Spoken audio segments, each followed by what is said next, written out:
Ketua Umum PKB sekaligus Bacawa Pres Koalisi Perubahan Muhaimin Iskandar menyebut koalisinya bersama Anies Baswedan ibarat mendapat restu dari langit dan juga bumi. Sementara itu ketika bersama Prabowo, Caimin menyebut langit terlihat gelap meski buminya terang.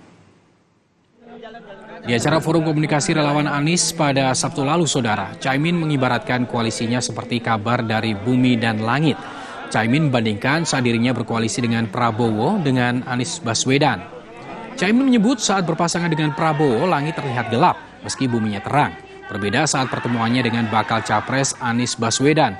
Caimin menyebut seperti restu dari bumi dan langit. Ini ternyata amin ini, langitnya baik, buminya baik. Saya ketemu di perintah Kiai sejak tahun 2001, di perintah Kiai di Mekah tahun lalu, di perintah Kiai di Jawa Tengah. Tapi kita anggap itu inventarisir langit. Karena kita lihat di buminya kok belum ada tanda-tanda. Saya dengan Pak Prabowo juga gitu, buminya bagus tapi langitnya gelap. Sementara itu Partai Gerindra tak masalah dengan pernyataan Caimin soal langit terlihat gelap meski buminya terang jika bersama Prabowo. Wakil Ketua Umum Partai Gerindra Habibur Rahman mendoakan agar langit tetap terang usai Caimin dapat posisi sebagai bakal cawapres Anies.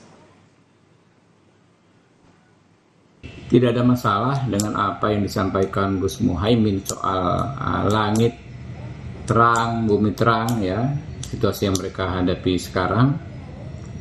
Karena memang mereka sudah mendapatkan posisi sebagai bacawa pres. Kami juga ikut mendoakan semoga seterusnya langit terang, bumi terang bersama Gus Muhaimin, ya.